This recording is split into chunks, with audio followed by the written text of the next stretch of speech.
கருப்பு கொண்ட கடலை 5லேருந்து 8 மணி நேரம் ஊற வச்சு எடுத்துக்கோங்க.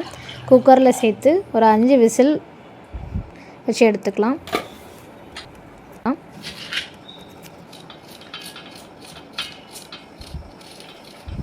அதே டைமில் கடலைக்கறிக்கு தேவையான பொருட்கள்லாம் எடுத்துக்கோங்க. வெங்காயம்,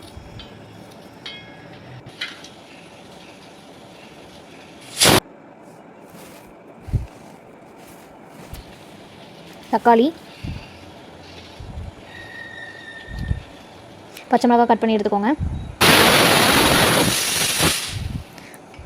அப்புறமா தேங்காய் அரைச்சி தேங்காய் பால் எடுத்துக்கலாம்.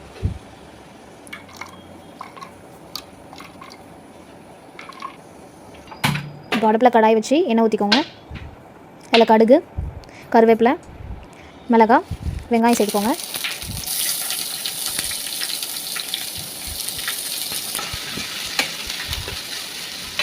இது கூட இஞ்சி பூண்டு பேஸ்ட் சேர்த்து வதக்கிக்கோங்க. தக்காளி சேர்த்து வதக்கிக்கோங்க. இதில் மஞ்சள்தூள், வத்தல் பொடி, மல்லிப்பொடி சேர்த்து வதக்கிக்கோங்க.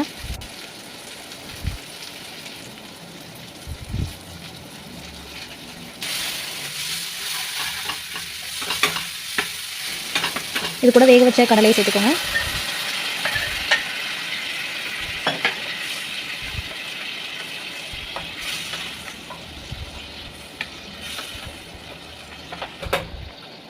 தேவையான அளவு உப்பு சேர்த்து நல்லா கொதிக்க விடுங்க.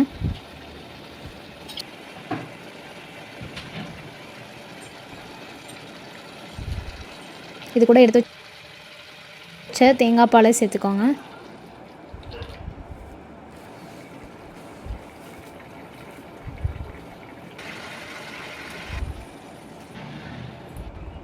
ஒரு கொதி இறக்கி விட்டால் கடலைக்கறி ரெடி. தேங்க்ஸ் ஃபார் வாட்சிங்.